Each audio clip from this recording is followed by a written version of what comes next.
Hi, I'm Jazz, and I'm an alcoholic, and I'm codependent.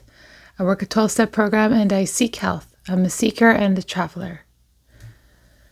Recovery is for all, and recovery is whatever I want to make it, and whatever, the grapes are there for me to squeeze, and I can get all the gifts that I want if I want them. And recovery, as I learn and grow, is so much about thoughts and behavior, and changing those things it takes a lot of effort and time. And by a good example of what it's like, what I think recovery is about, part of it is just, what would it look like if all day long I reached for the door handle on every single door with my left hand? And that act of intentionally trying to reach for the door handle with my left hand, I mess up. It takes so long for me to start learning to open the door with my left hand. And I feel like that's really in line with how recovery works, because I want to, I'm making this decision to open the door with my left hand, but how come every time I reach for the door, I go and I grab with my right hand, and it's comfortable, and I've worn the rut in the road in that behavior to open doors with my right hand. So I find just trying to stop anything or change anything is just like trying to reach the door and open the door with my left hand, and it's awkward, and I'm tripping, and I'm forgetting, and it's happening over and over again. And so, as I work through my recovery, I've worked through hundreds of those kinds of scenarios with trying to stop certain behaviors. And, with substance abuse, I don't do that anymore. I used a program to stop doing that. I still stay really involved. I'm in service. And what it is I'm just, now that I've moved away from the drink and the drugs and whatever other addiction I've gotten rid of, like recently pop was one of mine. I've moved away from that, but stopping the things that let me do that has been the work of it. So like working the program, walking the walk, this is kind of how it looks, is I'm not picking up a behavior. I'm not picking up a thought. And that's way more harder than picking up a drink. Yeah, I've worked really hard and moved away from that, but with this codependency stuff, I'm not acting like that anymore. And it's not like I'm not acting like that anymore today, forever, and I'm just going to get it right today. It just means that every time that I'm triggered, or that urge or that compulsion comes up, and it comes up a lot, I change the way I act on it. I change from doing it this way to that way, and then I make a commitment to change, to be unchanged, and I do everything in my power to support that change in my life. And it takes so much conscious awareness, and it's hard to just go through. I do a test, grab every door today with your left hand, and it's difficult and hard, and I will forget.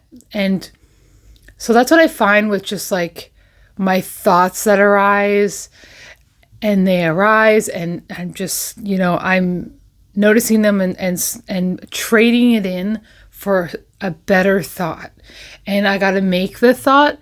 I have to create the thought, and I have to make sure that it's uplifting and realistic and honest to my core. And then I'm rewriting the script and I'm putting in the new thought. And it takes years, and I'm just constantly doing that, like trading in bad behaviors, bad thoughts for good ones, and being very gentle with myself and consistent with myself, and over and over again. And I can't be a different person around different people. I can't be people pleasing anymore. I have to learn to say no. I have to walk through these painful experiences. And for me at the time when I am, doing the walk and it's uncomfortable, like I'm saying no and they don't like my no, and I'm feeling compelled to explain, that's the work that I have to do. That's my job, is to not caretake, not explain, say my no. No is a complete thing. That's my whole sentence. I don't need to say more than that. But to withhold myself and not say anything after is so hard. And that's recovery. Like, that's refraining and holding back my body and my mind and my thoughts and who I am and standing up for myself, holding that together just to say no. And, or just to say yes. Because today I have a really good no, and it was really hard at the beginning. It's hard to start. It's hard to start and keep going. So, but now that I have gone through that pain, it's a habit. It's a rite of passage. It's a bit of, healthy strength that I now, since I've done it so much, it's not as hard as the first 10 times or so, and it still depends on the person. I still struggle just because I work my recovery. I'm just working my recovery differently all the time. I'm still putting things in my suitcase and they stay with me. I always have my recovery, but my recovery is changing because I'm changing and I'm growing. And if I'm moving upwards, it doesn't mean my life doesn't have struggle. Struggle is a part of it. And I am just better at working through the struggle. It's not that it goes away and there's nothing there anymore. It's just my recovery is different and I'm different. And working on when I'm really changing my behaviors is just the thing that is such a big focus point on my life today, and I've become really aware of how I'm showing up and what I'm doing is really showing the whole world who I am. And, over the years, I've heard many times that, what I'm pointing out in others and all those negative traits are actually issues that are going on with me. So if I spot it, I got it. And that goes for the good and the bad. And I've heard it for so long, but I didn't truly believe this until I started really doing it. And then as the years went by and I'm slowly turning around and doing this 180, because it takes so much time, now I'm like, oh, well, if I do say that comment, I am pretty much saying it about myself. And now I can actually stop myself because I don't want that to be what people see me as or think of me as. Or I don't even want to, if I make that a thing, I'm revealing that that's a part of me. Like I'm responsible for this, for this unit. Like, and so I can't control other people. I can't control what they think of me, but I sure can control what comes out. And I'm trying to be letting my authentic self come out. And that means doing the scary stuff. That means doing the painful stuff. That means doing the walk. And that means pushing through no's and also saying yeses, because, if I have a good no, I have a good yes. But when I say a no for me and it's uncomfortable, I stick up for myself, and the authenticity is being born, and the person who I'm supposed to be is coming out. And so, I move through this stuff and it pays off. For years, I was always interested in working on cars. I like how things work. I like fixing things. I used to be a trades girl, so I'm very handy. And I would always put this, this is kind of like how projection works, like the mirror. Like what I'm looking out is actually showing me something about me. And now I understand that. So for years, there's this car sitting in the garage, and I'm like, why don't you work on it? You should work on it. Like, you're a mechanic. And I would always push this person and motivate them and encourage them to go do this thing, because they had the skills, they had the knowledge. And I thought that was really interesting. And I would join them, but often not. It was a lot of me pushing that person to do that thing, because I just created this image of like, you're the mechanic, here's the car, you should do this, right? Because I like it. And what happened is I sat with myself after a while, after I stopped motivating that person and I stopped encouraging them. I started to see that they weren't interested in doing the car, that it wasn't a priority for them. Maybe they didn't like it. And so I stopped that behavior of pushing and just letting be. And then I could see the truth. And maybe I didn't want to see the truth. And so I sat with that for a while, and I thought, well, I guess, it was my idea to get that car in there. And I did look it up, and, there was just a lot of, when I look back at the history of that, it was a lot of me trying to push this whole car thing, that, now I'm in the mirror with myself and I'm like, okay, maybe this is just all about me. Maybe I like fixing cars and this is more my jam. And so I was going to get rid of this old car, and I thought, when I was getting to that point of really getting rid of it and selling it and just throwing away this investment of time and energy and money, I'm looking at it and I'm like, well, maybe I'm the one that actually likes the car and this project, and maybe I want it, and maybe I want to work on it, and maybe I'm just hiding from something that I like to do and want to do. And if they really did like it and want it and it was a priority for them, they would have went out there on their own. Why am I spending my energy and time trying to push that person to do something for them to do it if they're not even wanting to do it? So now I take that as, well, I can continue to move forward with this project. And I've got some awareness now and understanding of myself that this is something I like to do.